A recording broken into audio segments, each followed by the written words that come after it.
जी हाँ, ये अभी अभी ज्यादा अच्छा हो गया। अभी ज्यादा अच्छा हो गया। अच्छा, सबसे पहले तो आप हमें अहमद अजीज, जो कामरान अहमद अजीज साहब, ये बताएं कि क्योंकि हम लोग इस जलसे को डिस्कस कर रहे हैं, वहां पे जो हैपन हुई है उसको डिस्कस कर रहे हैं, उसके बाद जो सारे मामलात हुए हैं उसको आप हमें सबसे पहले तो ये बताएं कि आपकी वहां पे लोकेशन क्या थी, आप क्या थे वहां पे, क्या देखा आपने। अगर हमें ये आपने हमें पूरे प्रोग्राम बताना है, पहले हिस्से में आप जरा ये बताएं कि आपकी वहां पे ड्यूटी थी या आप क्या थे, पहले हिस्से में ये बताएं, फिर अगले हिस्से में बाद में चलेंगे। जी परवेज संदेला साहब, मैं आपको बताता चलूं कि मैं डस्का में पोलिंग स्टेशन नंबर 238 में 238 में मैं as a polling agent duty पे था।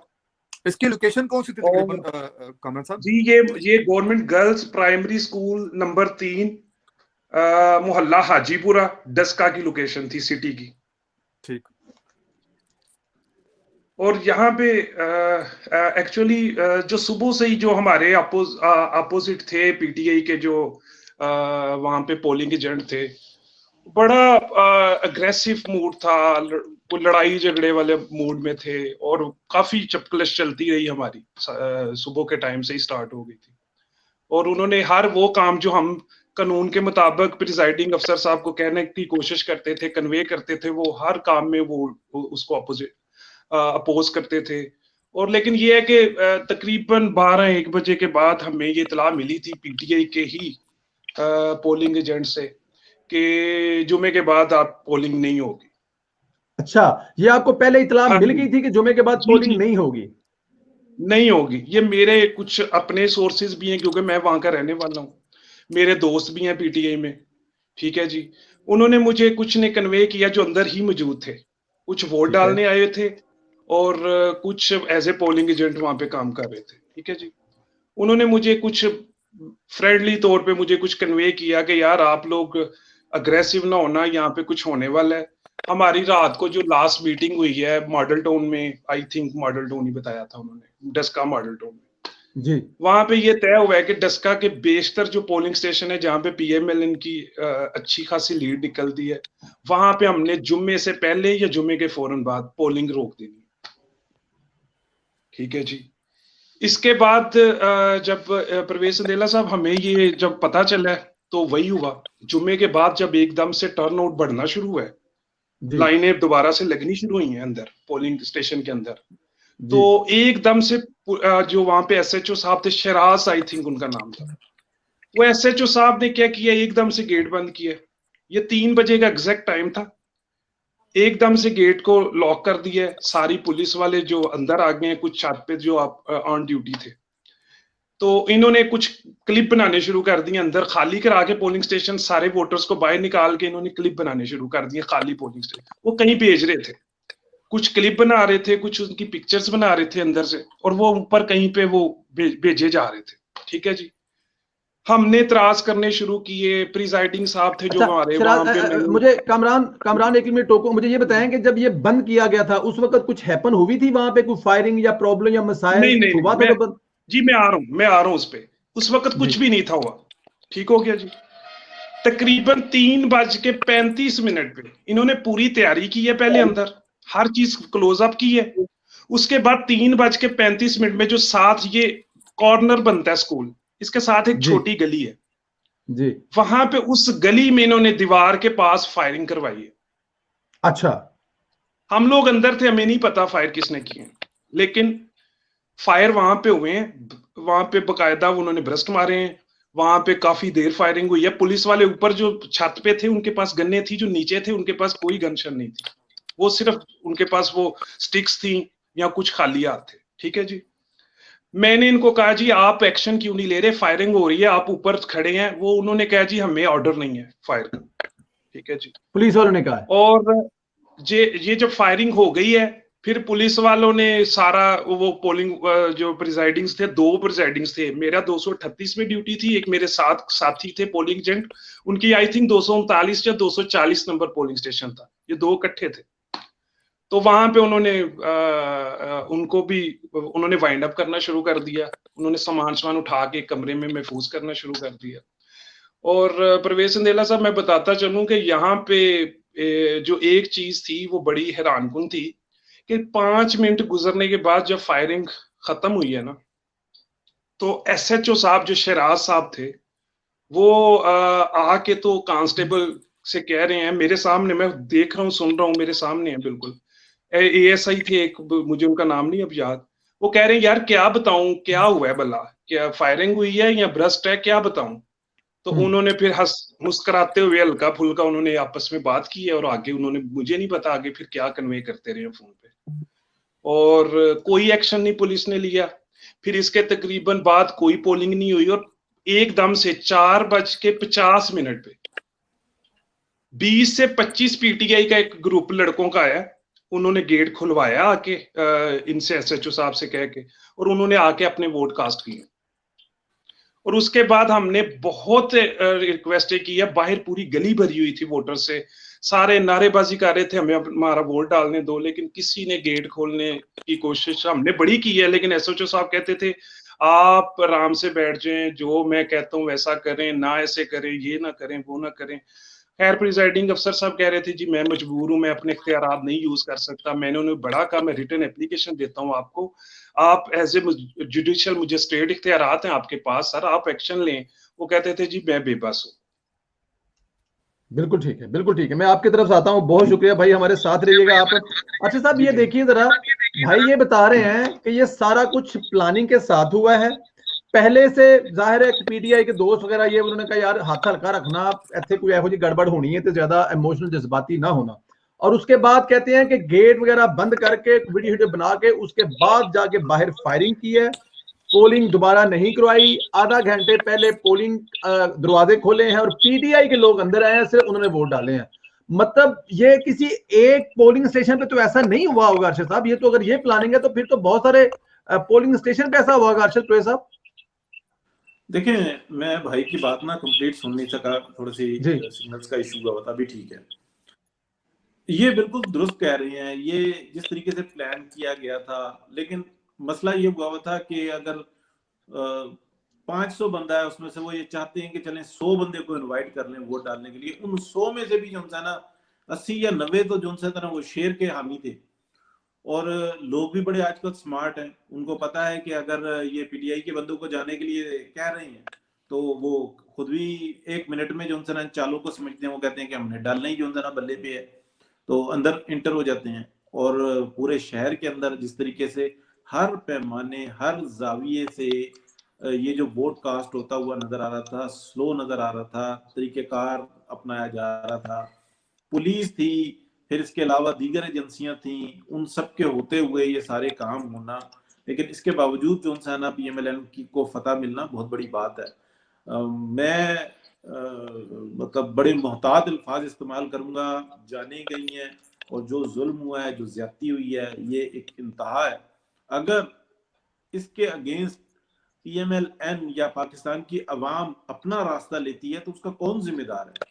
अगर एजेंसियां ऐसे मफलूज हैं, अगर एसएचओ ऐसे आकर अहकामात जारी नहीं कर पा रहा और मामलात को अपने हाथ में नहीं ले पा रहा, और अगर प्रिजाइडिंग अफसर और दीगर अफसरान वो अपने इख्तियारात को इस्तेमाल नहीं कर पा रहे, तो इसका मतलब ये कि स्टेट तो मौजूद नहीं थी। कहाँ थी पंजाब, कहाँ थी फेडरल, कहाँ थी दीगर एजेंसियां? तो ये बहुत बड़ा लम्हा फिक्रिया है, ये इस तरह मामलात को ले जाया जा रहा है। बिल्कुल ठीक है, बिल्कुल ठीक है। राशा साहब मुझे ये बताएं जरा, आप गहरी नजर रखते हैं, तरीकाकार पुराना तरीकाकार है या ये थोड़ा सा नया तरीकाकार किया गया डुअल, क्योंकि पिछले तरीके जो हैं वो आहिस्ता आहिस्ता आहिस्ता आहिस्ता खत्म हो रहे हैं, ये क्या नया तरीकाकार है कि वहां पे आप फायरिंग करवा दें जहां पे नून लीग के या जो अपोजिशन पार्टी है जो मतलब आप लोगों को हरा रही है और आप लोग पावर में है, कि वहां पे आगे फायरिंग करवाने के बाद ये तरीकाकार है कि वहां पे वो रोक दो?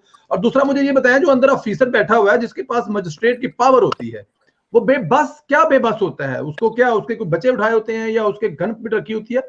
क्यों बेबस होता है? वो अपनी ड्यूटी क्यों नहीं फराज सर अंजाम दे सकता? अच्छा, जैसे हमने एक ऑफिसर के, हमने वो वीडियो वायरल है, उसे कहा वो हमारे पास आए हैं कि हमारे साथ गाड़ी में ना रिफ्यूज कर, कौन हो, मैं तो करूंगा ड्यूटी। मतलब करने वाले डट भी जाते हैं, क्या मजबूरियां होती हैं? देखें संदेला साहब, जो सबसे इम्पोर्टेंट बात ये कि ये मेरे ख्याल में एक उन्होंने मिक्स एंड मैच किस्म की जो ना टेक्निक अपनाई है, जो आपने पहला सवाल पूछा, कि क्या नई टेक्निक है या पुरानी है। क्योंकि देखिए हमारे पंजाब के इलाकों में हम सब लोग पंजाब से बेसिकली ताल्लुक रखते हैं, तो हम लोग इस किस्म के पुरतशद्दुद वाक़यात जो ना वो शायद कहीं इक्का दुक्का नजर आते थे कहीं पे। तो लेकिन ये एक थोड़ा सा डायनामिक्स जो ये ना मतलब कि कराची के इलेक्शंस में वहाँ की पॉलिटिक्स में इस तरह का जो तशद्दुद का आंसर जो है वो बदकिस्मती से ज्यादा नजर आता है। अगर आप देखें 80s की सियासत को देख लें, 90s की देख लें, अभी तक देख लें, वहाँ पे इस तरह का जो ना वो कत्लो गारत वाला मामला ज्यादा है। लेकिन यहाँ पे सैडली ये जो वाकयात जो रूनुमा हो रहे हैं ये कोई इतने अच्छी जो है वो पेशखमा नहीं है जिस तरफ जो चीजें जा रही हैं, डायनामिक्स जिस तरफ जा रहे हैं। एक तो बात ये होगी, दूसरा इन्होंने जो 2018 वाली जो ना टेक्निक अपनाने की कोशिश की, धुंध का बहाना बना के बक्से चोरी, डस्का में बक्सा चोरी और इस तरह की जो सारी चीजें चल रही थी, बातें आ रही थी। तो लेकिन इस दफा जो फर्क ये हुआ कि चूंकि मोहतरमा मरियम नवाज शरीफ साहब ने इतना लोगों को मोटिवेट कर रखा हुआ था, वो हर बंदा जो ना वो अब समझने के टॉस पे था, और इस दफा उन्होंने ना सिर्फ वोट डाला बल्कि उसको पैरा भी दिया है। ठीक है, अब ये लोग तो कहते थे ना कि लो जी वोट के बगैर आप लोग तब तक ना जाना जब तक आपके पास रिजल्ट ना आ जाए। वो नहीं गए। यकीन करें रात मैं चूंकि यूके में होता हूँ, यहाँ पे तकरीबन को पाकिस्तान टाइम के मुताबिक गालिबन 3, 4 या 5 बजे का टाइम होगा सुबह पाकिस्तान। जाग रहे थे हम लोग भी, जाग रहे थे। हाँ जी, मतलब हम लोग तो चलो यहाँ पे 11-12 बज रहे थे ना उस वक्त। एहसन इकबाल साहब ने एक तस्वीर ट्वीट की जिसमें एहसन इकबाल साहब हैं, अजम बुखारी साहब हैं, जिशान साहब हैं, मतलब सारे यहाँ पे लोकल जो क्यादत है वहाँ पे, हमारे जो लोकल वहाँ के डिस्ट्रिक्ट सियालकोट के जो MPMNs वगैरह हैं, और उसमें हमारी मतलब थोड़े से एहसन इकबाल साहब दूसरी क्यादत भी वहाँ मौजूद थी। तो उन लोगों की जो ना वहाँ पे वो तस्वीर, उसमें यकीन करें उनकी आंखों से नजर आ रहा था कि बेचारे जिस तरह रात जगे और नींद थकावट का मिक्स ही फीलिंग थी। तो मतलब ये कि वो आप मतलब सलाम है उन लोगों को जो वहाँ बैठे हुए थे, और यकीन करें कि वो अंदाजा ये हो रहा था कि वो लोग वहाँ पहरा दे रहे हैं बैठे। इसी वजह से आप ये देखें कि अब बक्सा चोरी करना, वोट चोरी करना इतना आसान नहीं रह गया। जिस तरह भाई ने भी बताया, क्योंकि उनसे मैंने इस वजह से पूछा था कि मुझे थोड़ा बहुत डस्का की मोहल्ले वकूक का डायनेमिक्स का पता है, वहाँ पे मेरा आना जाना रहा है, सियालकोट में मैं जॉब करता रहूँ, तो इस वजह से मैंने पूछा था ये एग्जैक्टली किस हल्के में मौजूद थे। तो ये शहरी हल्का बता रहे हैं जी। अगर शहरी हल्के के अंदर ये मामला हैं तो जो साथ आपके जो डस्का के देहाती हैं, फाती गाँव लगते हैं, वहां पे तो फिर उन्होंने अपनी मर्जी करने की कोशिश की होगी। बिल्कुल ठीक मतलब है, बिल्कुल ठीक है करने के शहर तक में अगर ये लोग ये काम कर सकते हैं, अगर ये काम कर सकते हैं, बिल्कुल ठीक कह रहे हैं आप। अच्छा चले, मैं जरा अपना भाई से ये भी पूछ लेता हूं। भाई मुझे ये बताएं, ये वहां पे जो टर्नओवर था, जो टर्नओवर वहां पे चल रहा था पूरे दिन में, अच्छा जी उनकी कॉल डिस्कनेक्ट हो गई है, मैंने कहा उनसे ये पूछे। अच्छा जी, मरियम नवाज साहिबा जो है ना वो आज वहां पर गई हैं और बड़ी धड़ल्लेदार किस्म की तकरीर की है। जरा थोड़ा सा मैं क्लिप सुनाऊं और फिर उस पर बात करते हैं, जरा ये सुनिएगा जरा।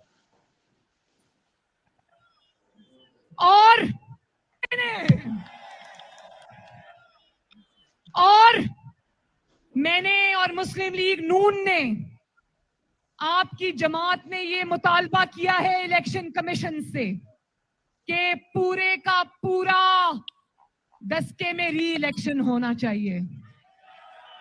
तो डस्का के अवाम से मैं ये कहना चाहती हूं कि जिस तब्दीली का जनाजा आपने 19 फरवरी के इलेक्शन पे निकाल दिया था ना, अब अगर इंशाअल्लाह ताला री इलेक्शन हुआ तो उस तब्दीली को कब्र में दफना के आना, जिंदा छोड़ के ना आना। तो धुंध बहुत थी और सिर्फ उन्हीं। अच्छा जी, पहले तो जरा ये धुंध वाली बात बाद में करते हैं। पहले तो मुझे ये बताएं कि मरियम नवाज ने कहा है कि इलेक्शन सारे का सारा आप दोबारा करा लें, हमें कोई प्रॉब्लम नहीं है। मैं अभी अरशद साहब से बात कर रहा था कि इमरान खान साहब क्रिकेट जब खेलते थे ना, मैं और आप उनके फैन थे, इस बात में तो कोई शक नहीं है। उस वक्त तक तो हम उनके फैन थे, नहीं अभी नहीं है तो एक अलग बात है। इंडिया का कोई शायद प्लेयर था, वो आउट होने के बाद उसने को मतलब बहस की उससे, अपना क्या नाम है अंपायर से, अब मुझे उसका नाम भूल गया, याद था बड़ा उसका। तो इमरान खान ने कहा यार छड़ परा, दोबारा बारी ले ला। तो शायद दूसरी, तीसरी या चौथी गेंद पे इमरान खान ने ये उसको फिर दोबारा आउट कर दिया था, या शायद पहली अगली गेंद पे ही उसको आउट कर दिया था। क्या इस मौजूदा दौर में मरियम नवाज वही कह रही है अरशद साहब कि कोई गल नहीं, इंज दी गल है दोबारा इलेक्शन करवा लो? बड़ी हिम्मत हौसले वाली बात है। 565 ऑप्शन है, हम लोग जीते हुए हैं, 20 हल्के हैं, वहां पे दोबारा करा लें, रीपोलिंग करवा लें, गिनती करवा लें, एवरेज निकाल लें कि इतनी एवरेज से वोट पड़े, उस एवरेज से जिसके जितने बनते हैं, मतलब 565, वो कह रहे हैं कि सारे के सारे दोबारा इलेक्शन करा लें। आप इस पर क्या कहेंगे? देखिए संदीला साहब, मरियम नवाज जो है ना, वो पाकिस्तान की आवाम की नब्ज से खेल रही हैं और बिल्कुल सही खेल रही हैं, इसलिए कि वो एक्सपोज करना चाहती हैं कि पाकिस्तान के अंदर हो क्या रहा है। और ये जो टारगेट दिया है ना, ये मियां मोहम्मद नवाज शरीफ ने मरियम नवाज को दिया कि इसको हिट करो, पाकिस्तान की आवाम को ये शऊर दो कि तुम्हारे साथ बार बार कैसे होता है और क्या होता है। और अगर आप अपने वोट की हिफाजत नहीं करोगे, अपने हक की हिफाजत नहीं करोगे, तो प्रॉब्लम्स में आओगे। कमरान साहब, अगर आप अपनी वॉइस का जो है ना प्लीज बंद करें। मैं करता हूँ, मैं कामरान का देखता हूँ, एक सेकंड। चले अभी आप करें, मैंने कामरान का म्यूट किया। मैंने कामरान आपको म्यूट किया, लेकिन मैं अनम्यूट कर दूंगा क्योंकि आवाज का प्रॉब्लम हो रहा है। अभी स्टे विद अस। जी सर। तो ये जो इलेक्शन का है ना, ये बिल्कुल ऐसा मसला है कि मरियम नवाज का कॉन्फिडेंस, PMLN का कॉन्फिडेंस अपनी जगह पर है, और ये इलेक्शन कमीशन की जिम्मेदारी है कि वो जिस तरीके से मामलात को समझे, वो उस तरीके से डिसीजन ले। मंगल के दिन उन्होंने इजलास बुलाया हुआ है, वो एविडेंसेस इकट्ठे कर रहे हैं, वो तमाम शहादतें जो उनसी है ना वो कंपाइल कर रहे हैं, और वो मंगल वाले दिन क्या डिसीजन करते हैं या बुध को डिसीजन करते हैं, ये उनकी अपनी मर्जी है, उनकी सवाबदीद है। उनके पास उनको आइन ने और कानून ने एक जिम्मेदारी दी हुई है, वो उसको इंशाल्लाह बेहतरीन तरीके से निभाएंगे। पार्टियों का अपना एक मौकफ होता है, वो अपने डिमांड्स करती हैं, वो अपने ऑप्शंस देती हैं, तो बिल्कुल सही दिया है कि करवा लो ना। और अभी तक तो जो उनसे ना ये जो क्लाशनकोफ वाले निकाले हैं एक तरफ, फिर लोगों को ये जो पोलिंग स्लो की है ये दूसरी तरफ, इसके बावजूद तुम्हें जो रिजल्ट मिले हैं वो, और ये जो PTI की इस तादाद में वोटों का निकलना, जो हमारे लिए भी जो ना एक मुअम्मा बन गया है कि एक हल्के के अंदर इतने लोग पागल हो सकते हैं कि जिनके घरों में रोटी पूरी नहीं हो रही, जिनको बिल दिए नहीं जा रहे, जो पेट्रोल से परेशान है, जो अपना जो कमाया हुआ जो होम सिल्वर है ना उसको खा रहे हैं, जिनकी बच्चियों के जो जहेज हैं वो बिक रहे हैं, वो लोग PTI को वोट देंगे? क्या हो सकता है? क्या पोलिंग स्टेशन पे हमें सूरत हाल नहीं नजर आ रही थी? क्या हमें उनके जो इलेक्शन ऑफिस थे उसके अंदर सूरत हाल नहीं नजर आ रही थी? हमें सब कुछ नजर आ रहा था। इसलिए मरियम नवाज ने ये जो कार्ड फेंका है ना, ये बिल्कुल सही फेंका कि करवाओ अवामी इलेक्शन। ये अवामी कार्ड है, अवाम में दोबारा डर वो किस करने बात के लिए, ताकि जो जेड़े जेड़े थोड़े बहुत सोते रहने वो भी जाग जान। ये बिल्कुल ठीक है, बड़ी पॉइंट की बात आपने की है। अच्छा कामरान भाई, मैं आपको अनम्यूट कर रहा हूं। मुझे ये बताएं कि एक तो मुझे जरा ये बताएं, जो मैंने आपसे कहा है कि इसी पे टर्न आउट कैसा था वहां पे, जो लोग आ रहे थे अंदर वोट डालने के लिए, जब तक ये पोलिंग से खुला था, लोग किस तादाद में आ रहे थे? सुबह स्लो था, कब तेज हुआ? और जो लोग आ रहे थे उसमें आपके ख्याल में कितने % जो है वो शेर वाले थे और कितने % बल्ले वाले थे? परवेज साहब, मैं आपको बताता चलूं कि लास्ट जो 2018 का जो इलेक्शन था, इसमें भी मैं इसी पोलिंग स्टेशन पे as a polling agent PMLN की तरफ से था।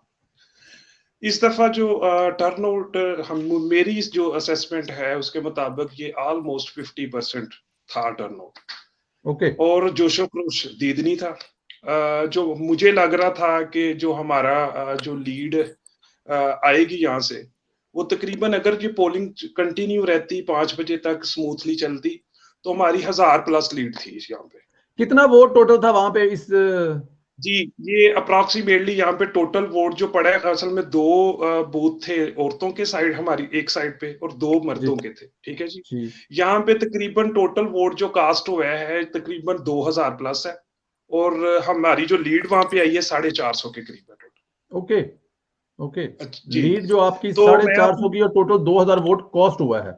2000+ वोट कास्ट हुआ है। जहां पे जहां पे मैं एज ए पोलिंग एजेंट था, वहां पे TLP 121 वोट्स थे उसके, PTI के 205 थे, और PMLN के 245 थे। 254 थे। इस कदर वहां पे खौफ का माहौल पैदा किया हुआ था पोलिंग स्टेशन के अंदर कि यकीन माने परवेज साहब, मैं कभी सोच भी नहीं सकता कि इस तरह का इलेक्शन हो और मैं यहाँ पे वो होता हुआ देख सकूं। बिलीव मी, एक ड्रोना ख्वाब था वो। कभी सोचा नहीं था कि PTI गवर्नमेंट इस तरह इंटरफेरेंस करेगी, इस तरह पुलिस का इस्तेमाल करेगी, इस तरह इदारों को बेतौकीर करेगी। इदारों के साथ खेलेगी, इदारों को की इज्जत खाक में मिलाएगी। और यकीन मानिएगा बहुत अफसुर्दा था, सारा दिन बहुत मुश्किल गुजरा, बहुत टफ गुजरा और परेशान थे कि किस मुल्क में रह रहे हैं, कैसे रह रहे हैं। और लेकिन इंशाअल्लाह फाइट करेंगे।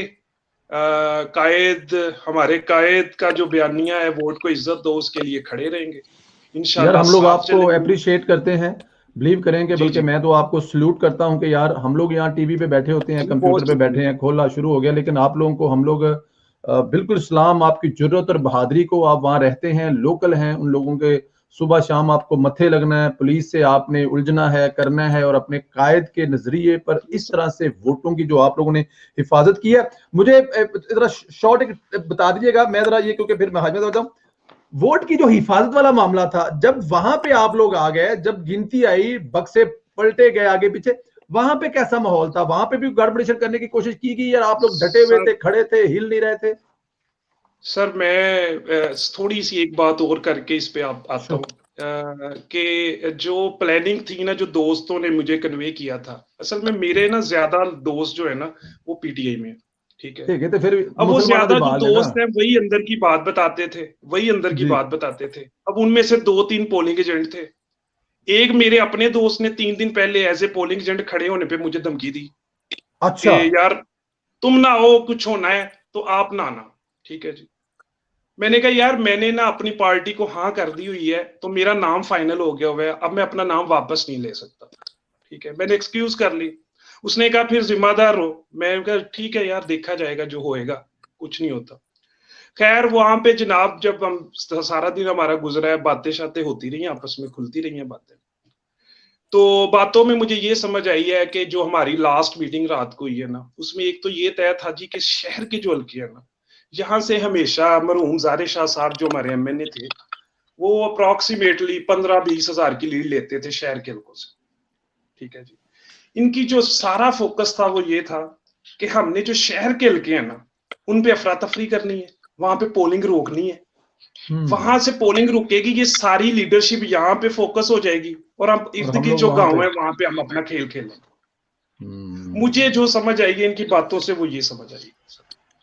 बिल्कुल ठीक है। और रही बात आपने जो सवाल किया सर कि पैरे वाली बात, वो तो सर हमने दी है परवेज साहब, वो हमने 100% दिया है। और एक बात मैं फिर भी कहता चलूं, प्रिजाइडिंग साहब थे, उन्होंने अपने इख्तियारात नहीं यूज किए, आखिरकार सरकारी मुलाजिम है, क्या करें जी, ठीक है जी। मैं उनकी मजबूरियां समझ सकता हूं। उन्होंने मुझसे कुछ बातें भी की थी, मुझे अंदर बुला के अपने पास बैठा के कुछ अपनी मजबूरियां भी बताई थी, शायद मैं नहीं बता सकता सारी खुल के। तो मैं एक बात उनको मैं सल्यूट करता हूं, वो एक एंगल से 100% ईमानदार बंदे थे। उनको बड़ा थ्रेट था कि आप जिस तरह भी हो पीटीआई के वोट्स दिलवाएं, उन्होंने एक भी वोट नहीं डलने दिया जाली, एक भी वोट बिला वजह। हाँ, वो एंड पे 15 से 25 लोग जो एंटर हुए थे, वो कह रहे थे जी ये टाइमिंग के अंदर एंटर हुए, मैं ना नहीं कर सकता, लेकिन वो सही थे। खैर सर मैं उनको सल्यूट करता हूँ, वो बंदे उन्होंने और पूरे अमले ने कहीं पे कोई 2 नंबरी नहीं होने दी। हम उनके सर पे रहे हैं और उन्होंने भी पूरी ईमानदारी से काम किया है। लेकिन पुलिस का रोल इतना पार्शल था कि लगता ही नहीं था कि ये हमारी पुलिस है, ये हमारी पुलिस है। तो लगा से ना कि अमृतसर तो पुलिस लायक खिलाड़ी हुई है, हो भी सकता है ना, बॉर्डरों पार 5 मिनट तो लगने ने। सर पुलिस मुझे पंजाब की लग रही थी, मुझे लग रहा था मैं अमृतसर से आया हूँ। यहाँ पे उल्टा साहब हुआ, ऐसे लगता था हम इंडियन एजेंट आए हुए हैं। कि आप लोग जो है वो अमृतसरियों के, अच्छा वैसे आपस की बात है, आप लोग एजेंट अमृतसरियों के थे, कायदे मोहतरम अमृतसर से आए हुए हैं। सही बात। ये हाशमी साहब, ये हो सकता है क्योंकि कायदे मोहतरम से कभी भी बात हुई थी ना, तो वो मैं गया हुआ था, तो वो अमृतसर की, क्योंकि उन्होंने जो कहानियां सुनाई अपने बुजुर्गों की, तो मुझे इसलिए है कि वो कायदे मोहतरम अमृतसर से, तो हो सकता है उनको पता कि अमृतसर के ने फाड़ लो इन्होंने। हाशमी साहब मैं आपकी तरफ आ रहा हूँ, जरा हमारे साथ रहिएगा भाई, मुझे अभी आपसे कुछ 2-4 क्वेश्चन और करने हैं। आई होप कि you don't have a problem with the time. Hashmi साहब, ये जो मरियम नवाज की अगली बात जो करने लगी थी, जरा इस पे आप एक मिनट लेते हैं, जरा सुनिएगा। बहुत थी और सिर्फ उन्हीं 20 पोलिंग स्टेशंस पे थी जिनके अफसरान अगवा हुए हैं। धुंध भी बड़ी समझदार है, देख देख के आती है कि कौन से पोलिंग स्टेशन पे आना है, कौन से पोलिंग स्टेशन पे नहीं आना। धुंध